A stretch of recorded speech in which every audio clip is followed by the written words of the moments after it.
No, se trata de una iglesia en la provincia de La Coruña, en una localidad que se llama Cambre. Una iglesia pequeñita, románica, en un prado, en un lugar maravilloso, de esos que nos va a hacer emocionar a todos. Pues me he embarcado en la tarea de transmitiros la emoción que me produce a mí siempre estar en presencia de una pequeña iglesia románica, sobre todo si esa iglesia pertenece al Camino de Santiago. El título de la conferencia lo estuve pensando bien, al final elegí ¿por qué nos emociona el románico? Cuando en realidad yo debía de haberos dicho ¿por qué me emociona el románico? A mí. Yo no sé si a vosotros os emociona o no, pero lo que sí que estoy convencida que después de esta charla yo os voy a traer a mi causa, os va a despertar curiosidad y vais a sentir una cierta también curiosidad por este movimiento artístico tan primitivo en el tiempo y en el que, a pesar de que hay grandes manifestaciones arquitectónicas, como grandes catedrales, la de Santiago de Compostela, sin ir más lejos, en este movimiento artístico del románico, la mayoría de nuestras iglesias de nuestro país están situadas, son pequeñas iglesias situadas en lugares rurales, la mayoría de ellas, y muchas en la España vaciada. De eso le da todavía un plus de emoción o un plus de admiración, nuestra España vaciada y nuestro mundo rural y el románico. Yo en la siguiente imagen que os pongo es os he traído el inicio, dónde podía estar el inicio del románico. El románico se encuentra, aunque el origen está en Francia, pero ya en España tenemos unos precedentes importantes, como puede ser esta iglesia de Santa María del Noranco, en arte asturiano y un prerrománico muy típico y muy evidente. Nos vamos a remontar al siglo X. Este movimiento se enmarca entre el siglo X al siglo XIII, por supuesto que de nuestra era. La iglesia sobre la que vamos a hablar y nos vamos a centrar, porque es el claro ejemplo del románico, os he traído ahí, es la iglesia de San Martín de Tours de Fromista, en la provincia de Palencia. Ha sufrido una rehabilitación muy importante. Y la iglesia ha quedado en un puro románico y es sobre la que vamos a trabajar y vamos a ir hablando a lo largo de este rato que vamos a estar juntos. Tomás y yo, cuando emprendíamos un viaje en busca de este tipo de iglesias, muy apetecibles de encontrar, nos hemos dirigido, fijaos a los sitios que nos dirigíamos. Hemos ido a Lleida, a Huesca, a Navarra, a La Rioja. Íbamos también a Burgos, a Soria, a Palencia, a Cantabria, a León, Asturias, Valladolid, Segovia, Ávila, Salamanca, Zamora, Galicia. Si os dais cuenta, también hemos llegado, por supuesto, a la zona francesa de la Borgoña, a la localidad, a la ciudad de Cluny, y en donde ahí ese es el origen de este movimiento artístico tan importante. Si os habéis dado cuenta, os he puesto un mapa de España, lo estáis viendo, ¿verdad?, en donde solamente es el norte de España. Bueno, pues hay dos razones fundamentales. ¿Por qué nos vamos a hablar solamente de esta zona de nuestro país? Pues la primera razón fundamental es que España en el siglo X estaba invadida todavía por los árabes. Sabemos todos que estaba el Califato de Córdoba, ocupaba una gran extensión en la península ibérica, solo quedaba libre de la invasión árabe la parte norte. En la imagen que veis, en verde son los reinos de taifas, porque en principio hubo primero un emirato en Córdoba, hubo un califato, pero luego el califato se deshizo y se desmembró en una serie de reinos que eran los reinos de taifas. Ahí vemos la parte norte, que es la que está libre de la invasión árabe, y la parte en verde, la parte sur, pues que está toda dominada por los árabes. En esta época ya se está construyendo la mezquita de Córdoba, y en la parte norte, ¿qué es lo que va a entrar? Pues el románico. Al sur del Duero, el Duero va a ser una zona permeable, disputada y fortificada a lo largo de todo su valle. Ahí es donde nos vamos a centrar. Al norte del Duero vamos a encontrar románico, al sur del Duero, en su propio valle, nos vamos a encontrar, pero más al sur es prácticamente imposible, por lo que acaba de decir, por la dominación árabe, eso es indudable. La segunda razón también de que solo nos vamos a centrar en la zona norte de nuestro país para ver este tipo de edificaciones tan primitivas y tan hermosas es el Camino de Santiago. El Camino de Santiago fue la vía de entrada en nuestro país de todo este movimiento románico. Venían de Francia los peregrinos, normalmente es una época mucho más estable en Europa y esa estabilidad propicia que la gente empiece a caminar y haga peregrinaciones típicas en las de Roma, importantísimas, la peregrinación a Santiago. Bueno, pues estos peregrinos, estos movimientos, fueron haciendo que el propio románico se fuera extendiendo por todo el norte de la península ibérica en el mismo sitio que por donde hemos dicho antes o hemos mostrado toda esa España del norte, ¿verdad? Con esas comunidades y provincias a las que hemos hecho o las que hemos citado. Ese Camino de Santiago, como veis, empieza en Francia y termina en Santiago. ¿Por qué va por aquí el camino?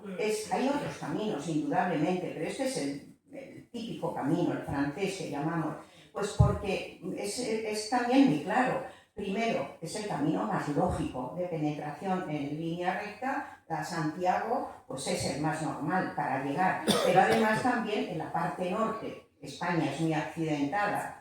Tenemos un país accidentadísimo, la parte norte. Tenemos la cordillera Cantábrica, la parte sur, la parte que están los árabes, pero está la cordillera del sistema central, y la parte de la meseta es por donde el camino es el más cómodo para el peregrino y para poder llegar a Santiago perfectamente. El románico, por lo tanto, como os he explicado, son esas dos causas fundamentales de que lo vayamos a encontrar en comunidades y en provincias del norte de España. Al sur, el románico no va a existir prácticamente. Aunque alguna iglesia podemos encontrar. Esta imagen que os muestro aquí es la Basílica de San Vicente en Ávila, ya es puramente románica. Vamos a ver luego las características, o las vamos a explicar para irnos metiendo ya en lo que es propiamente el románico. Y acabo de estar yo en Ávila y me ha parecido una imagen hermosísima de una entrada a una basílica que es propiamente románica con ese arco de medio punto. ¿Dónde surge el románico? El románico es una creación de los benedictinos, de una orden del monasterio de Cluny, en Francia. Ahí os muestro este monasterio, es la abadía en Francia, en la Borgoña francesa. Nos situamos en el mapa de Francia, la Borgoña está en el centro, hacia el norte un poco y al este. Ahí es la Borgoña, una zona de vinos espléndidas y hermosísima, donde hay buena agricultura. En esa época había monasterios, segurísimo. El origen, como os he dicho, es en el año aproximadamente hacia el año 900, San Benito en Cluny rectifica o lo que hace es intentar la orden de los benedictinos reformarla con una sumisión al Papa. Y como ejemplo de esa reforma o esa idea se va extendiendo por toda Europa a través de precisamente los caminos que venían a Santiago, que van a Roma y se extiende por toda la Europa, desde el norte hasta el sur. Este es el primer movimiento artístico propiamente europeo. Estamos ante algo que es importantísimo, es el primer movimiento que podemos decir, es nuestro. Durante la Revolución Francesa, tal y como veis en la abadía de Cluny, no queda de la época románica, solo queda la torre que se ve al fondo. El resto fue totalmente derruida en la Revolución Francesa y más tarde rehabilitada en un estilo que desde luego ya no es el estilo románico, porque lógicamente eso se podría hacer indudablemente fue hacia el siglo XIX cuando se rehabilitó la propia abadía de Cluny. Siguiendo con esto, las órdenes religiosas eran importantísimas en esta época. Fijaos que en esta época la sociedad era totalmente analfabeta. El único saber que había estaba centrado en los propios monasterios. Esos monasterios eran centros de conocimiento, de cultura, solamente conocimientos económicos importantísimos. Ahí se hacían todo el tipo de copias de manuscritos, se recopilaba todo el saber clásico griego y latino, se estudiaba, se divulgaba y lógicamente actuaron también como centros educativos, artísticos y fundamentalmente también con sistemas económicos de organización económica importante que influyeron en el desarrollo de las ciudades. Es un momento ahora, en el siglo X, que va a empezar a surgir las ciudades. Surgen los burgos, fijaos cuántos nombres nos suenan con la palabra burgo, ¿verdad? Burgo de Osma, propio Burgos, o medinas. Llamaremos burgos a lo que es cristiano, a las medinas, es la palabra de origen árabe. En España también tenemos muchas medinas, Medina Río Seco, Medina del Campo. Y ese conocimiento que os quiero transmitir si recordáis, si echáis un poquito la vista atrás, recordad el nombre de la rosa, de Umberto Eco. ¿Verdad que aquello era esa película, que luego vimos en película, esa discusión, porque no sé si en el fondo, yo me acuerdo que en esa época yo daba clases en la UNED de Filosofía del Derecho y yo le explicaba a los alumnos, es que pensad que aquí no estamos discutiendo una cosa, aquí estamos discutiendo entre estas dos órdenes religiosas algo tan importante como es el origen de las leyes. Si son los voluntaristas que consideran que la ley es voluntad del que crea la ley, o son unos intelectualistas que no tienen nada que ver con el voluntarismo. Entonces, es la importancia de las órdenes religiosas fue fundamental para el nacimiento de este movimiento artístico, de esta importancia del desarrollo cultural de nuestro país y de la impronta de todas estas iglesias y todos los monasterios que vamos a ver a lo largo del país en este ratito que nos vamos a centrar en el romántico. La imagen que os muestro es el monasterio del Santo Estevo o de Santo Estevo. Esto está en la Ribeira Sacra. Yo sé que ahora hay mucha afición por ir a la zona, la Ribeira Sacra. Es una zona preciosísima donde encontramos iglesias, monasterios y de todo esto, ¿verdad? Pero yo parece que solo voy a hablar de iglesias, pero no, hay mucho más. El románico fue un movimiento arquitectónico importante y no solamente aparecen iglesias, aunque a mí me apetece centrarme en ellas, pero hubo también creaciones de obras tan importantes como son los castillos. Aquí os muestro un castillo, puentes o murallas.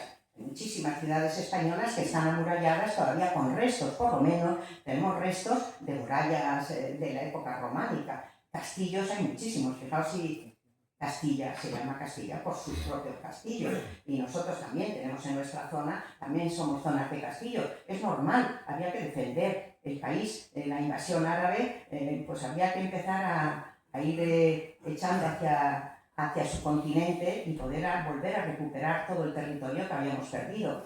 Aunque a mí, en la época en que yo estaba estudiando en la universidad, a mí los profesores me decían, eso no fue una reconquista, aquello lo que fue es una repoblación. Se iba ganando terreno gracias a las repoblaciones. Batallas no había muchísimas, hay unas cuantas muy famosas, la batalla de Uclés o la batalla de Almansa, pero fue más una repoblación que una reconquista. Por eso he dicho antes que el río Duero era una zona permeable. Entraban los cristianos, los árabes, se comunicaban, había relaciones enormes, por eso las relaciones tenemos tanto nosotros de los árabes, porque nos han dejado un gran influjo y una gran impronta en nuestro propio país. Aquí os muestro un castillo famosísimo, es el castillo de Loarre en Huesca. Dicen que es el mejor conservado del mundo. Fijaos qué maravilla de edificio, ahí se rodó una película muy famosa, es El Reino de los Cielos, y tiene el propio castillo, tiene su propia muralla, porque se ve muy lejos, pero se ven los rasgos de un castillo románico perfectísimamente.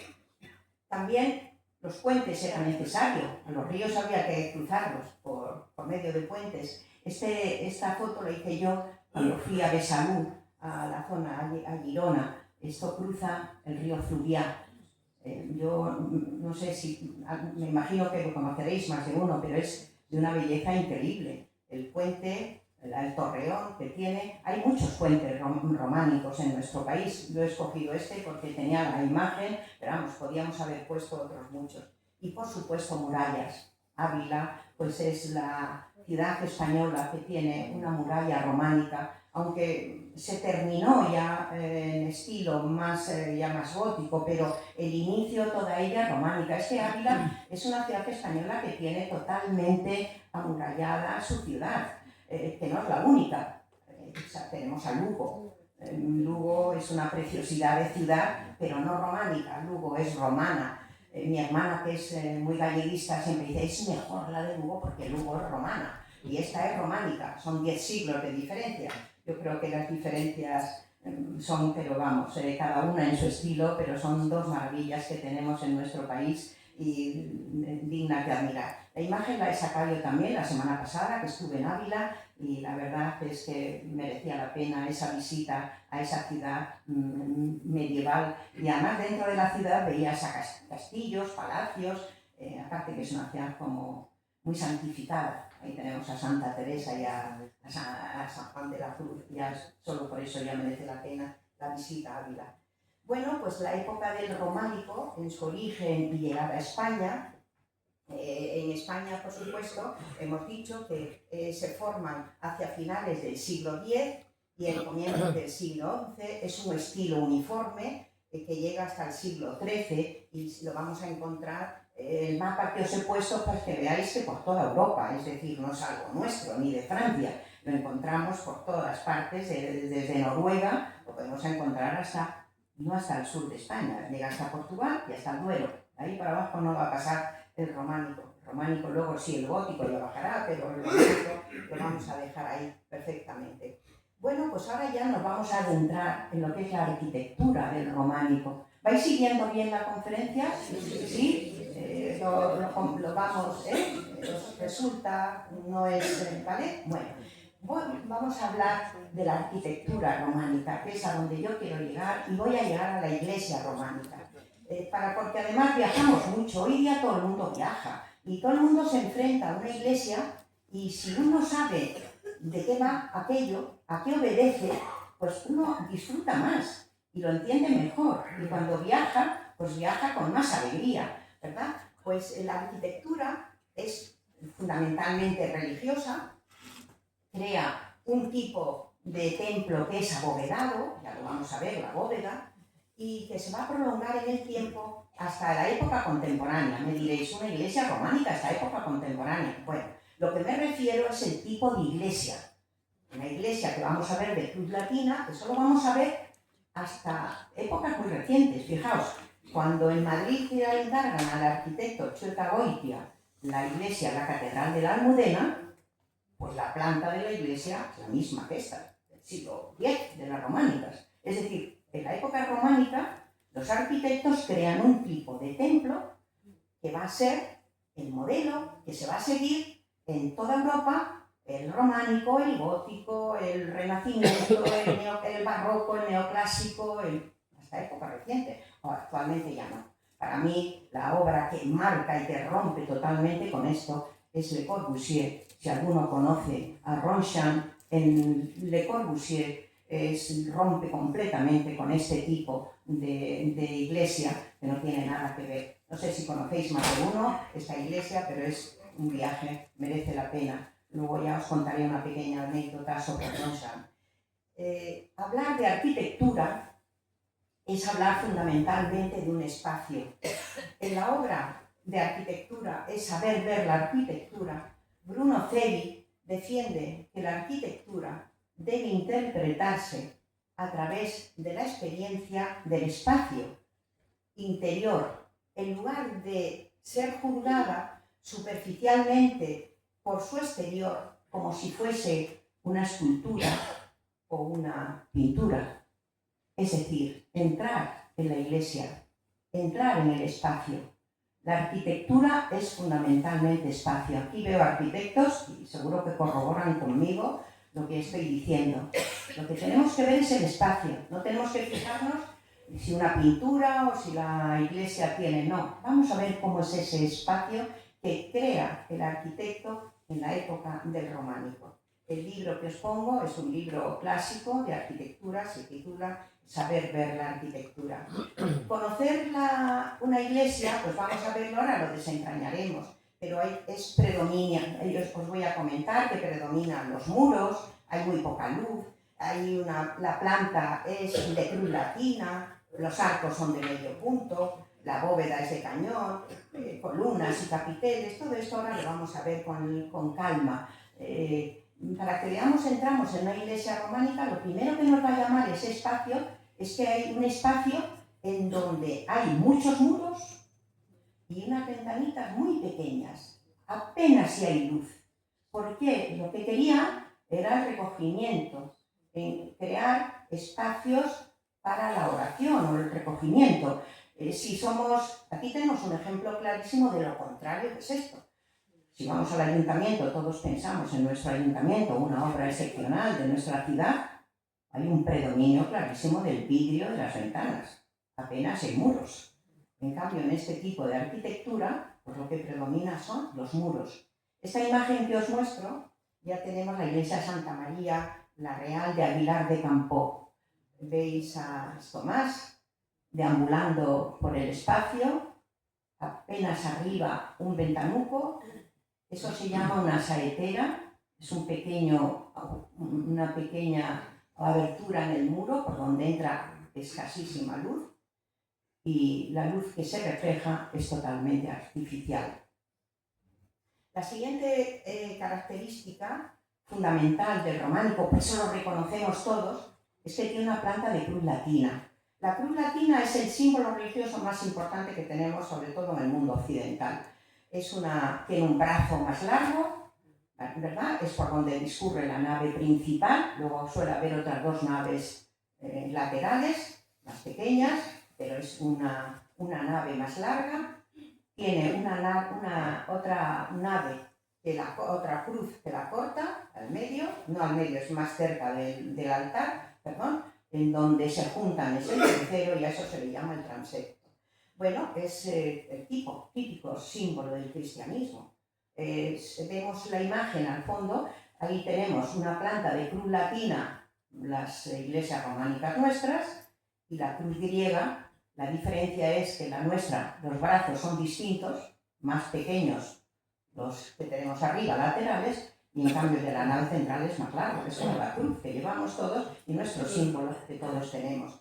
En cambio la griega, también había iglesias en esa época, indudablemente también, pero la cruz tiene las cuatro naves, las cuatro cruces son exactamente iguales, el mismo tamaño.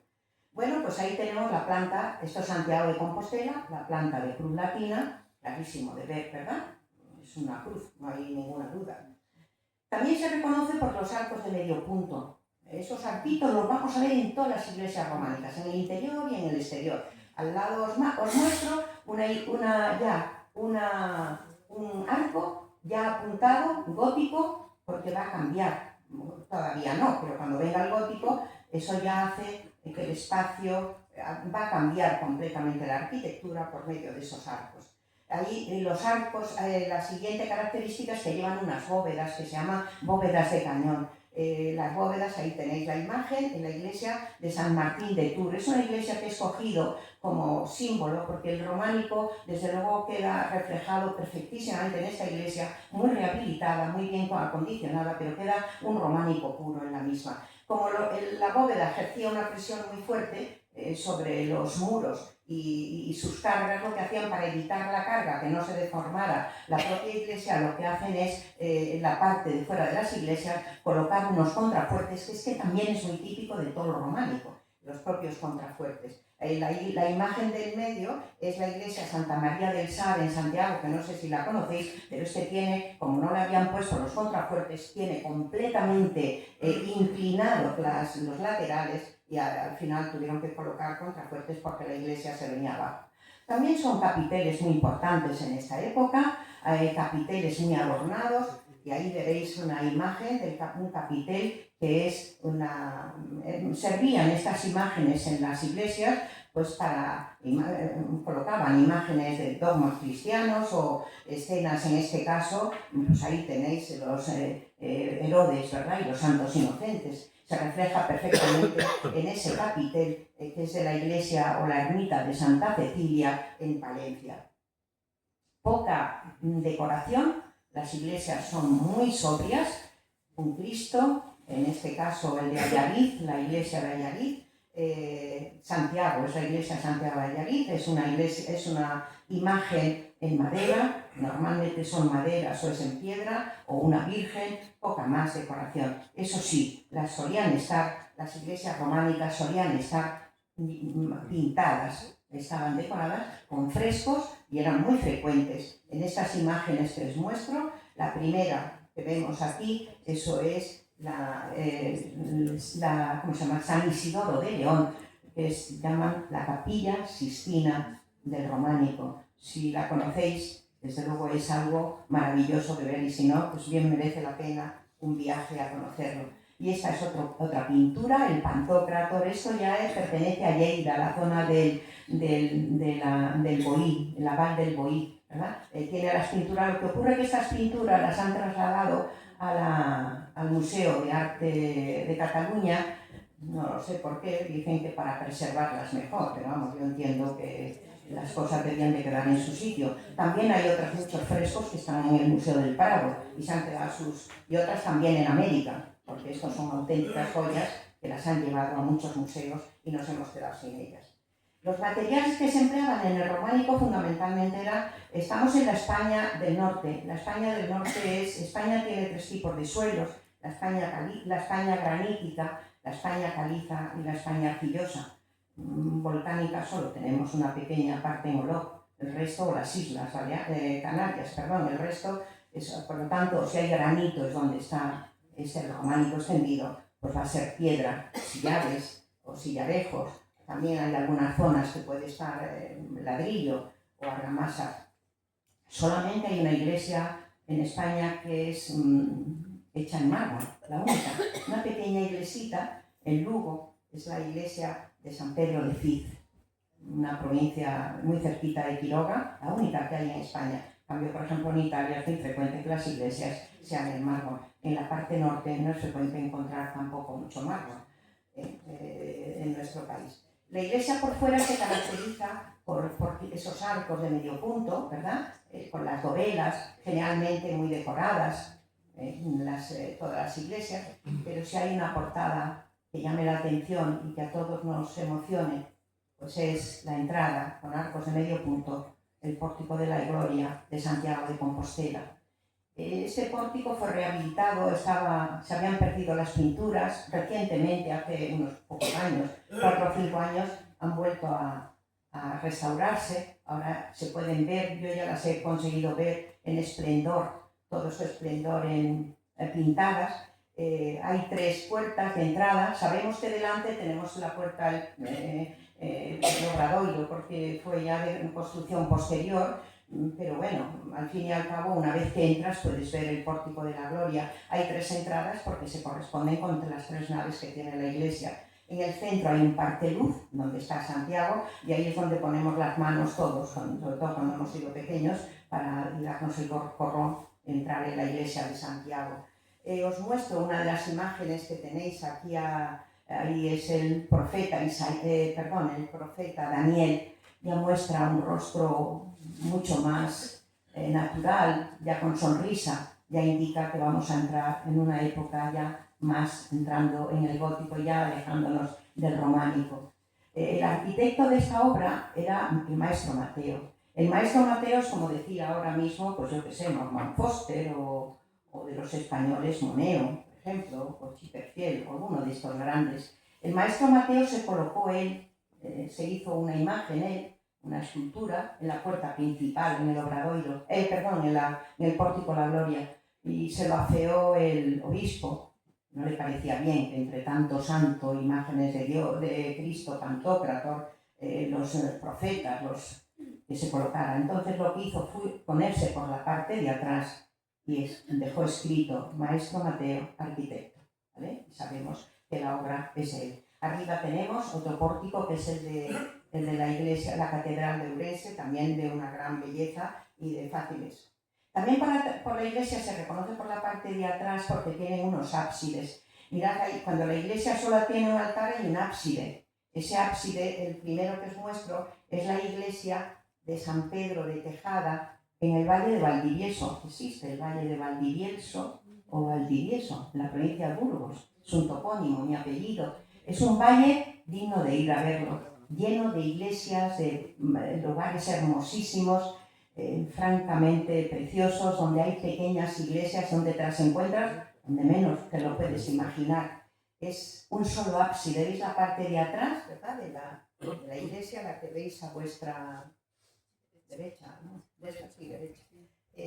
El ábside, ¿verdad? San Pedro de Tejada. En cambio, la que tenéis aquí a la izquierda, eso ya tiene 3 ábsides. También muy típico de una iglesia románica. Cuando vayáis y viajéis, fijaos en estos pequeños detalles. Arco de medio punto, la cruz latina, los ábsides, todo esto porque es fundamental. Lo vais a aprender y os va a alegrar, ¿verdad? Y esta que os muestro es una iglesia que está en La Coruña, en Bergondo, San Salvador de Bergondo. Por cierto, yo la he puesto con V, pero ellos en la iglesia tienen con B, San Salvador. No me he atrevido a ponerla con B, pero allí pone San Salvador con B. Y tiene 3 ábsides. Es una iglesia pequeñita, en mitad de un prado. Os digo que es algo francamente maravilloso y excepcional. Hay otra característica que también, si viajáis y os dais cuenta, que todas las iglesias, sobre todo el Camino de Santiago, tienen lo que se llama el ajedrezado jaqués. Ahí lo veis, ¿verdad? Todo ahí arriba son como una composición geométrica, y todas las iglesias del camino, todas, y se llama ajedrezado jaqués porque viene de la catedral de Jaca, que es donde surge, y se extiende lugar por todo el camino. Y ya entramos en algo muy curioso. Esto anterior así un poco más aburridillo, de tanta, ¿verdad?, más técnico y eso, pero vamos a hablar de algo que es fundamental, que son los canecillos del exterior de las iglesias románicas. Esto, si no se dice o no se aprende, a lo mejor ni nos fijamos cuando veamos una iglesia románica. Un canecillo es un elemento decorativo que sirve, pero que tiene una función arquitectónica, que es mantener o sirve de sujeción a la propia cornisa del edificio. Bueno, pues los canecillos del exterior, están en la parte exterior de las iglesias románicas, sirven, como he dicho, para sostener la cornisa de las mismas. Bueno, pues estos canecillos poseen un alto grado de realismo y representan escenas de coitos, partos, figuras desnudas mostrando sus genitales y junto a ellas composiciones alusivas, por ejemplo, al pecado de la lujuria, saltimbanquis, bailarinas, juglares o seres monstruosos, híbridos, entre hombre y animal. Os muestro al lado, si veis, es algo muy impúdico. Una mujer mostrando sus genitales. Eso está en una iglesia. Y nos preguntamos, ¿pero esto cómo es posible en una iglesia? ¿Cómo es posible? Esta es un capitel de una ventana pequeñita que hay en la iglesia de San Pedro de Cervatos, Cantabria. Me ha ayudado mucho en este sentido Lola, que me ha traído incluso los libros que hay recogidos de estas iglesias de Cantabria, porque donde más hay es en Cantabria, estas imágenes. Es muy curioso, ahí veis también la iglesia de San Pedro de Cervatos y esta.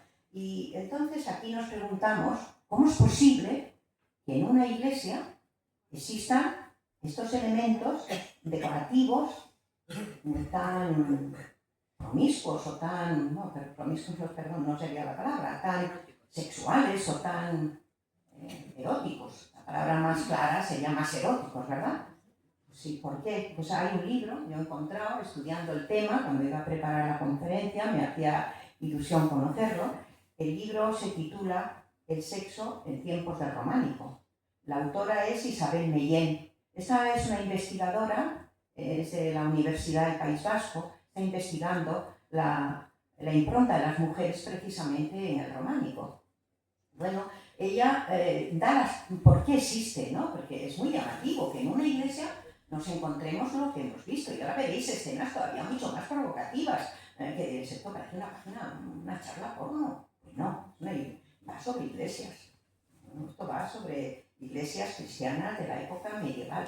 Bueno, pues yo añado una, además esta la he desmenuzado con Esperanza, que me ayudó, es porque el amor divino y el amor humano iban muy unidos en esta época. Y eso, prueba de ello, es que en la literatura, y luego pasa también en la arquitectura, están mezclados completamente lo que es el amor a la Virgen con el amor del ser humano. Lo mezclan completamente. Eso no ocurre en el Renacimiento ni en nuestra época. En el Renacimiento Santa Teresa o San Juan escriben por un lado y Garcilaso de la Vega, que es amor humano, escribe por otro. No tiene nada que ver, no lo mezclan, pero en esta época va todo mezclado. A mí Esperanza ya me sugirió que en la obra de Gonzalo de Berceo, pues uno de los milagros es el del sacristán fornicador y la abadesa encinta. Como veis, pues en una iglesia todo esto, en temas de loores a la Virgen, milagros a la Virgen, pues es algo de cierto modo llamativo. También otra causa, y ahí os muestro un panecillo de lo más provocador, ¿verdad?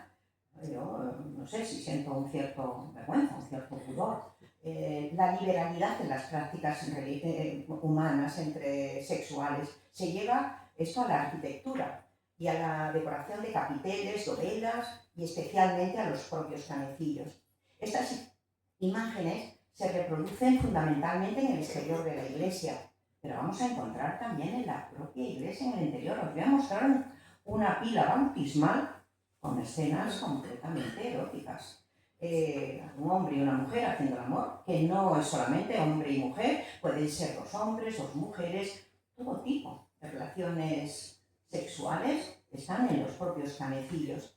La siguiente imagen que os muestro, esto es la pila bautismal. La iglesia esta es de El Salvador de Rebanal de las Llantas. Esto es Palencia también.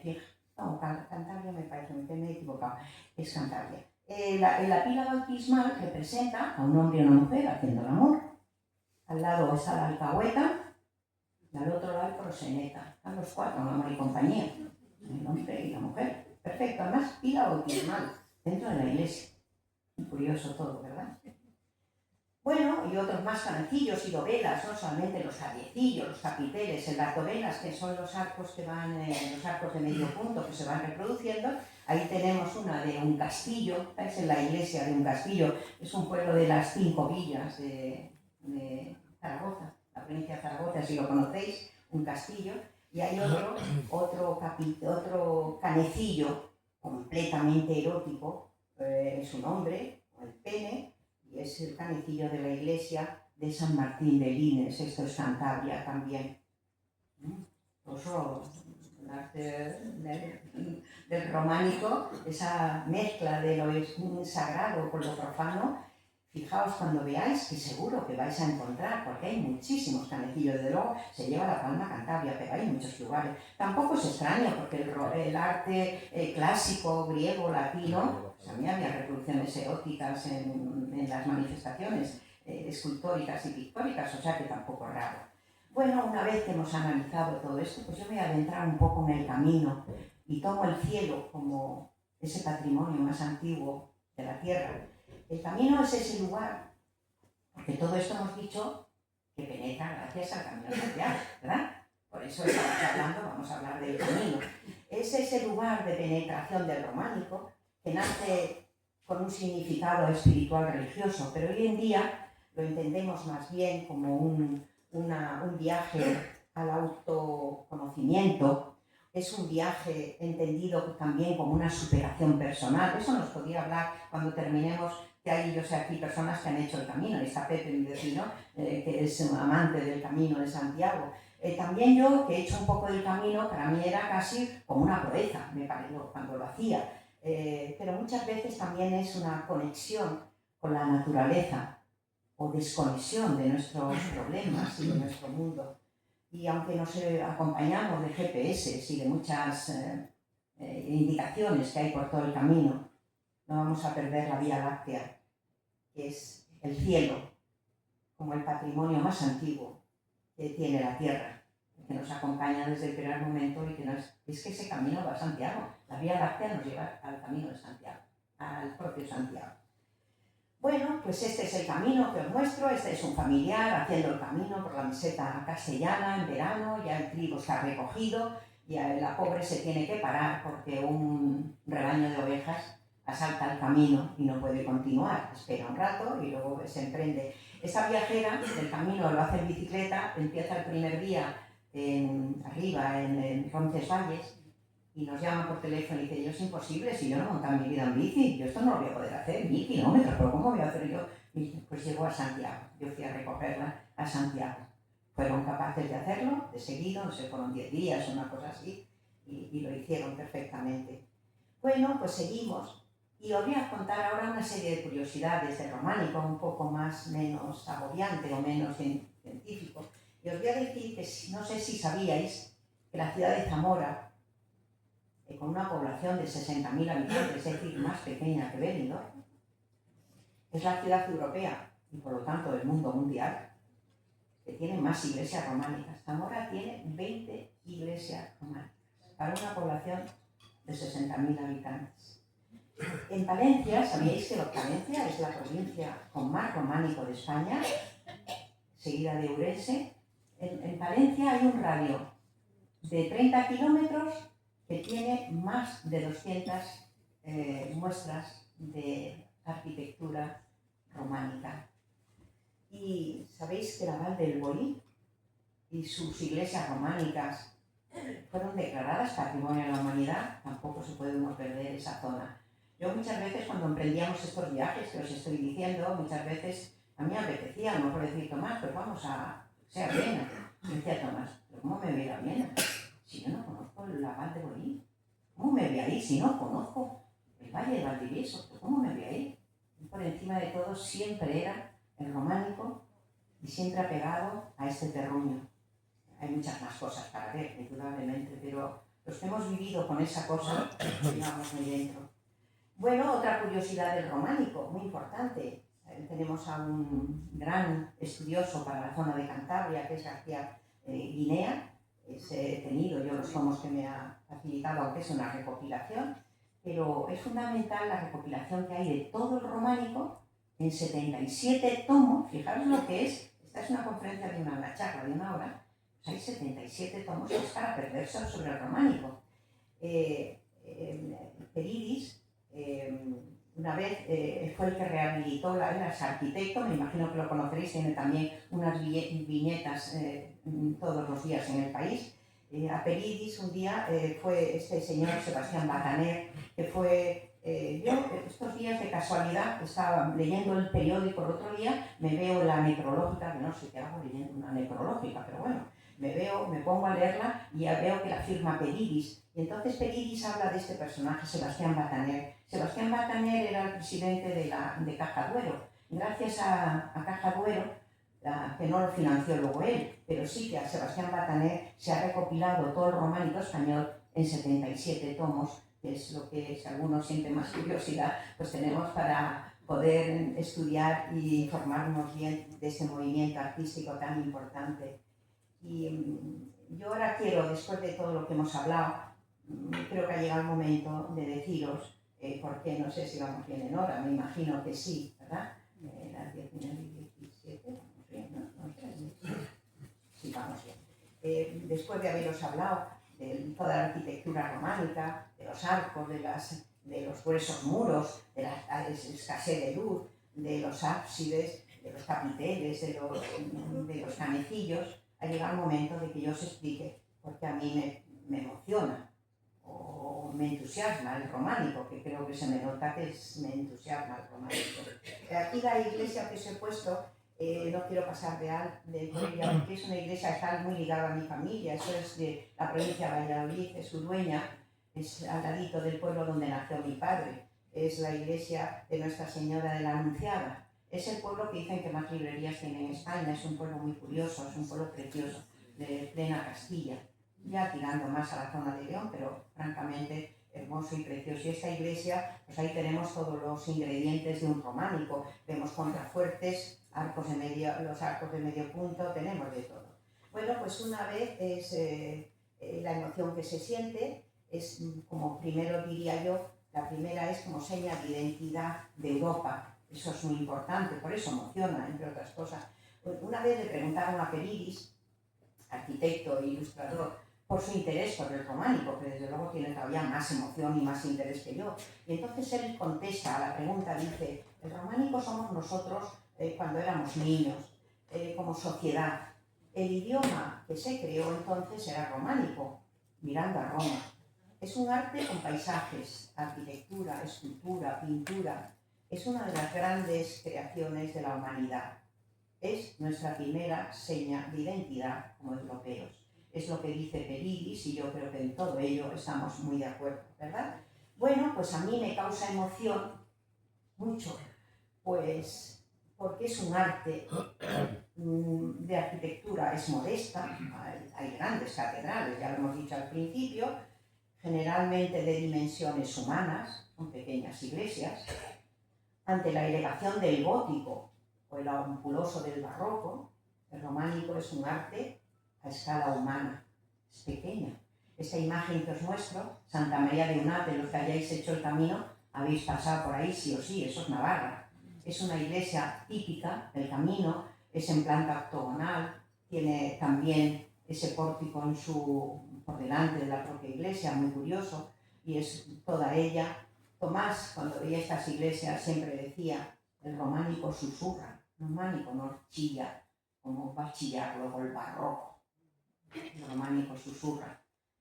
Bueno, pues también decía, para mí me causa mucha emoción que me produce el románico, porque yo me lo puedo encontrar en una iglesia, en medio de un bosque, ahí está entre castaños y carballeiras, en una diminuta aldea olvidada, a lo largo o junto a un río. Esto es la imagen de la de San Alberte, esto es en Guipiriz, en la provincia de Lugo. ¿Veis qué paisaje?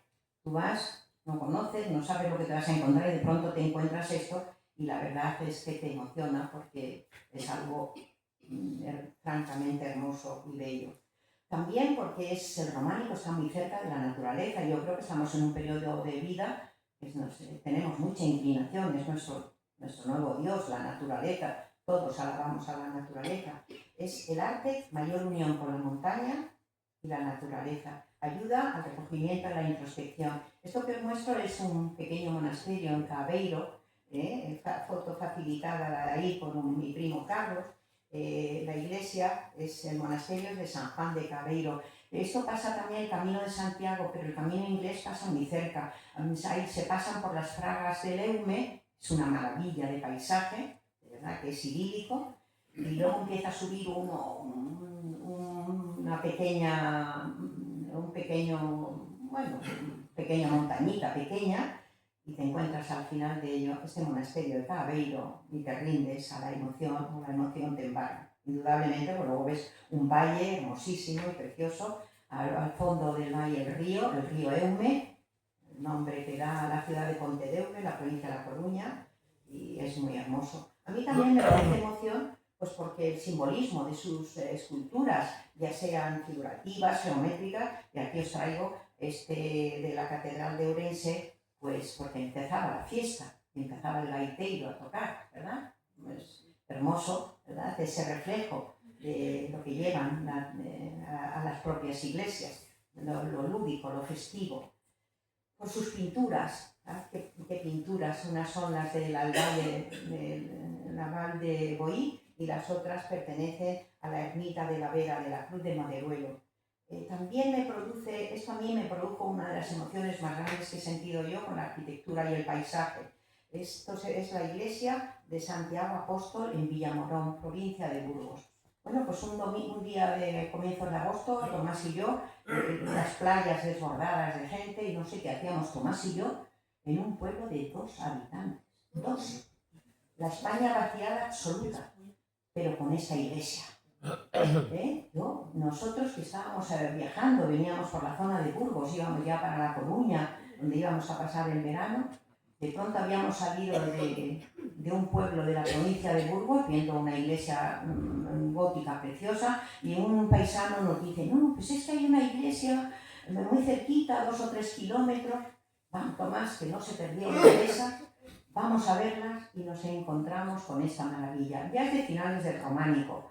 Pero a mí lo que me maravilló no solamente es su arquitectura, hizo eso, A mí lo que me emocionó fue que había 2 personas nada más viviendo en este paraje, en este paisaje, en esta iglesia hermosamente rehabilitada. Tengo que deciros también, lo hemos recorrido mucho, casi todo, tenemos un patrimonio muy cuidado, gracias a Dios desde hace no muchísimo tiempo, muy cuidado y en muy buenas condiciones, muy digno de conocerse y de patearse y de eso. Uno de los habitantes, de los señores que salieron a saludarnos, dijo: sí, pero yo en invierno me quedo solo. De los 2 que quedaban se iba uno, y eso es Burgos, la zona de Villamorón. Yo no me olvido de ese nombre nunca. Y por supuesto que me emociona también el románico, porque en sus monasterios de Suso y Yuso, en San Millán de la Cogolla, está el origen de nuestro castellano. Hay en un monasterio, uno de los frailes anotó, el texto estaba en latín, y anotó al ladito 2 palabras, se llaman glosas, que estaban ya en la nueva lengua, que era el románico. Bueno, tenemos un profesor de lengua y literatura, probablemente, no sé si tiene algo que corregirme, pero esto es lo que hemos estudiado siempre, ¿verdad? Es el origen de nuestro idioma y de nuestra lengua romance. En realidad todas las lenguas son romances de las que derivan, ¿no? El castellano es un romance del latín y todas estas. Es por la emoción de los claustros, ¿verdad? También impresionante, los arcos de medio punto. Esto es del monasterio de Santo Domingo de Silos, y aquí Tomás se empeñó en que tenía que escuchar el canto gregoriano. Una pasada y una preciosidad. Bueno, y porque un día también fuimos y conocimos la Val de Boí y estas iglesias patrimonios de la humanidad. Son iglesias de estilo lombardo, se reconocen muy bien por esas torres tan altas, de arquillos ciegos, el ajedrezado jacés, esas esbeltas torres, los ábsides que tienen por detrás, esa piedra que ya no tiene que ver con los sillares que vemos, la de Santiago, otras iglesias, también son emocionantes, pequeñas. ¿Y qué me decís de esta pequeña iglesia de San Juan Bautista de Moarbe, de Ojeda, en Palencia, que es impactante? Llegar aquí, esta iglesia la cita Unamuno. En uno de sus recorridos, Unamuno también la cita. A mí me impactó. La ciudad tiene 20 habitantes. Yo me imagino que en invierno también tendrá menos. Pero fijaos qué maravilla de iglesia. Es San Juan Bautista de Moarbe, Palencia. Y el que está llegando a Santiago, ya lo tiene cerca, pues se encuentra con la iglesia fortaleza de Portomarín. Esta iglesia es muy curiosa, me imagino que algunos lo conocéis, porque esta iglesia, el pueblo estaba en un valle, se inundó todo, ¿verdad? En la época de Franco se hizo un pantano, y piedra llevaron la iglesia, la subieron, ¿verdad? Vosotros estáis diciendo, lo conocéis, María, Elena, ¿verdad? Y Marie, que acabo de conoceros, la subieron piedra a piedra al nuevo pueblo de Portomarín, aunque ya tiene un rosetón que indica que tenemos el gótico, muy cerca, porque ya va a entrar la luz, ya no tenemos esos saeteras ventanucos pequeños, y eso pues produce mucha emoción. Y porque produce emoción de pensar que en nuestro país tenemos pues nada menos que la Catedral de Jaca, en Huesca, la iglesia de San Juan de la Peña, que no nos podemos perder, y por supuesto la iglesia de San Martín del Tour en Fromista. No podemos dejar de verlo y de emocionarnos con ellas. Y es causa de emoción porque todos los caminos conducen a Santiago, en donde nos encontramos con la obra cumbre del románico, del maestro Mateo, y en donde el peregrino experimenta una de sus mayores experiencias que trasciende a toda creencia religiosa. Yo no sé si he conseguido emocionar. Pues yo lo estoy, os digo de verdad. Y por veros, os he visto que habéis seguido con mucha atención, y yo creo que es a Tomás le hubiera gustado el verano.